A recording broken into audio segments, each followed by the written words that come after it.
दोस्तों, स्वागत है आप सभी का आज की बड़ी और महत्वपूर्ण खबरों में। जी हाँ, इस वक्त की अगली बड़ी खबर आ रही है। बड़गाम में सीआरपीएफ की टीम पर आतंकी हमला हुआ है। एक जवान और 4 नागरिक घायल। जानेंगे इस खबर को विस्तार से। पहली और अब एक बड़ी खबर आ रही है झारखंड राज्य से, जहां पर झारखंड लौटे मजदूरों ने की खुद किराया चुकाने की बात। जानेंगे इस खबर को भी आगे विस्तार से। उससे पहले रुख कर लेते अपनी अगली बड़ी खबर, जहां पर राहुल गांधी ने नोबेल पुरस्कार विजेता अभिजीत बैनर्जी से चर्चा की है। जानेंगे खबर को विस्तार से। तो चलिए अब चलते अपनी अगली बड़ी खबर की तरफ, जो सोशल मीडिया पे काफी वायरल हो रही है। दरअसल 3 दिन पहले जो पाकिस्तान एयरफोर्स नगर राहुल देव नामक के युवक की भर्ती हो रही है, उस पर चर्चा बढ़ती जा रही है। जानेंगे खबर को विस्तार से। उससे पहले एक बड़ी खबर आ रही है कि शराबियों ने उड़ाई सोशल डिस्टेंसिंग की धज्जियां, पुलिस मोर्चा संभालने पर हुई मजबूर। दोस्तों, आज हम अपनी इस वीडियो में इन्हीं सभी महत्वपूर्ण खबरों के बारे में बताने वाले हैं, तो वीडियो को आखिर तक जरूर देखते रहिए ताकि आपसे कोई खबर मिस ना हो। और हाँ, हमारे इस वीडियो को लाइक करना बिल्कुल ना भूले। खबर को विस्तार से जानने से पहले जान लेते हैं कि देश में क्या है कोरोना का हाल। चीन के वुहान शहर से शुरू हुआ कोरोना वायरस का कहर धीरे धीरे लगभग 200 से ज्यादा देशों में फैल चुका है। चीन के बाद इटली और अमेरिका का हाल बहुत ज्यादा बुरा है। दुनिया में अभी तक 36,59,904 से ज्यादा लोग कोरोना संक्रमित हो चुके हैं, तो वही 2,52,675 लोग अपनी इस बीमारी के कारण अपनी जान गंवा चुके हैं। दोस्तों, बात अगर भारत की जाए तो भारत में अब तक 46,433 से ज्यादा लोग कोरोना संक्रमित मरीज पाए चुके हैं, तो वही 12,727 लोग इस बीमारी से ठीक हो चुके हैं। लेकिन इन सबके बीच 1,568 लोगों की मौत हो चुकी है। भारत में महाराष्ट्र और दिल्ली जैसे राज्यों में सबसे ज्यादा कोरोना संक्रमित मरीज पाए गए हैं। तो चलिए बढ़ते हैं इस वक्त की अगली बड़ी खबर की ओर, जो आ रही है जम्मू कश्मीर से। जी हाँ, जम्मू कश्मीर में लगातार हमारे जवानों पर हमले किए जा रहे हैं। 2 हमलों के बाद अब बड़गाम में फिर से सीआरपीएफ की टीम पर आतंकी हमला हुआ है।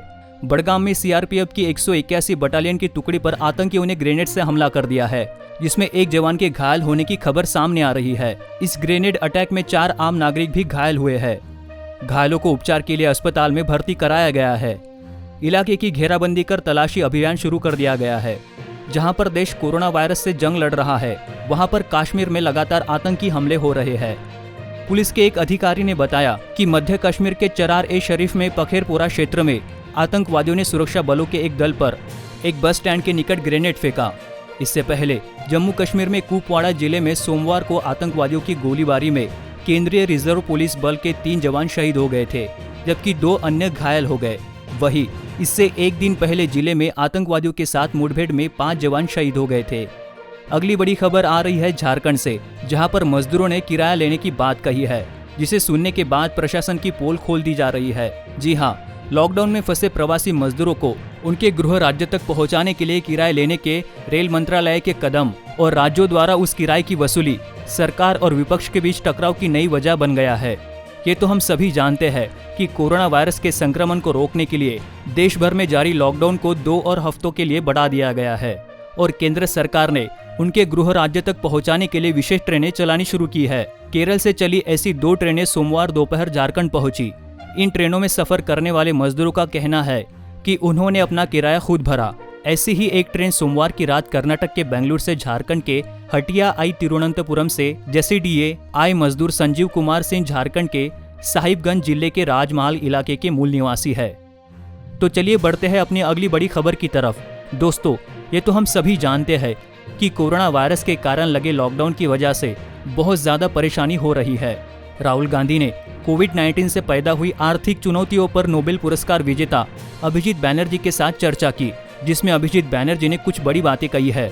उन्होंने कहा कि श्रमिकों को इतनी समस्या ना झेलनी पड़ती अगर देश में आधार कार्ड पर आधारित योजना के जरिए पीडीएस के तहत लोगों को राशन दिए जाने की योजना होती। कोई भले कहीं का भी रहने वाला होता, उसे वहाँ राशन मिल जाता जहाँ वो काम कर रहा होता। ऐसे में लाखों की संख्या में श्रमिकों को एक शहर से दूसरे शहर ना भागना पड़ता। नोबेल पुरस्कार विजेता अभिजीत बैनर्जी ने राहुल गांधी से बातचीत में ये भी कहा है कि सरकार की ओर से ऐलान की गई मोरेटोरियम की योजना बेहतर तो है, मगर सरकार को लोन की ईएमआईज़ फिलहाल कुछ महीनों के लिए पूरी तरह रद्द करनी चाहिए थी। उस रकम की भरपाई सरकार को खुद करनी चाहिए, जिससे लोगों के हाथों में खर्च के लिए कुछ पैसे बचते, जिससे इकोनॉमी को पटरी पर लाने में मदद मिलती। तो चलिए अगली बड़ी खबर का रुख कर लेते हैं, जो सोशल मीडिया पर ज्यादा प्रसिद्ध हो रही है। जी हाँ, वैसे तो ये खबर 3 दिन पहले ही आ गई थी कि पाकिस्तान एयरफोर्स में एक हिंदू युवक की भर्ती हो गई है, लेकिन सोशल मीडिया पर अब ये ज्यादा परछा रहा है। हिंदुस्तान और पाकिस्तान के रिश्ते कभी भी अच्छे नहीं रहे हैं। हमेशा से इन्हीं दोनों देशों के बीच जंग दिखी गई है। रिश्तों की इस खटास की वजह से ही भारत और पाकिस्तान क्रिकेट टीम के बीच भी किसी भी तरह की कोई सीरीज नहीं होती है। ये सिर्फ आईसीसी क्रिकेट टूर्नामेंट में ही साथ खेल पाते हैं। पिछले कई सालों में भारतीय क्रिकेट टीम पाकिस्तान खेलने के लिए नहीं गई है और पाकिस्तान भी भारत में खेलने नहीं आई है।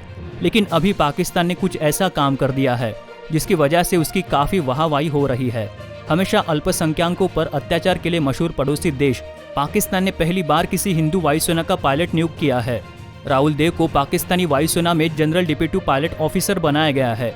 राहुल देव सिंध प्रांत के सबसे बड़े जिले थार पारकर से आते हैं।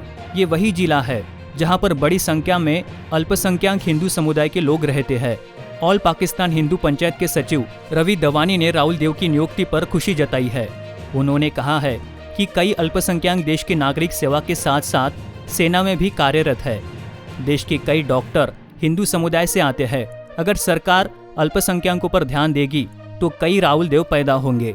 पाकिस्तान के इस काम को सारी दुनिया में सराहना मिल रही है, क्योंकि ऐसा पाकिस्तान में पहली बार हो रहा है कि कोई हिंदू पाकिस्तान एयरफोर्स में भर्ती हुआ हो।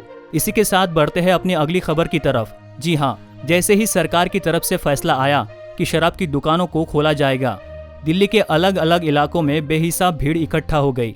शराब की दुकानों के आसपास लगी भीड़ ने लॉकडाउन के सभी नियमों की धज्जियां उड़ाकर रख दी है। बेहिसाब उमड़ी भीड़ को देखकर पुलिस को मोर्चा संभालना पड़ा। कई जगह पर पुलिस वालों ने दुकानों को ही बंद कर दिया। समझाने के बाद भी जब भीड़ सोशल डिस्टेंसिंग की धज्जियां उड़ाने से बाज नहीं आई तो पुलिस ने भीड़ काबू करने के लिए माइक से घोषणा करनी शुरू कर दी।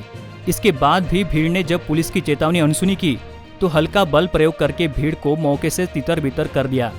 हालांकि दिल्ली पुलिस के एक बड़े अफसर ने किसी भारी बल का उपयोग करने की बात से मीडिया से इनकार किया है।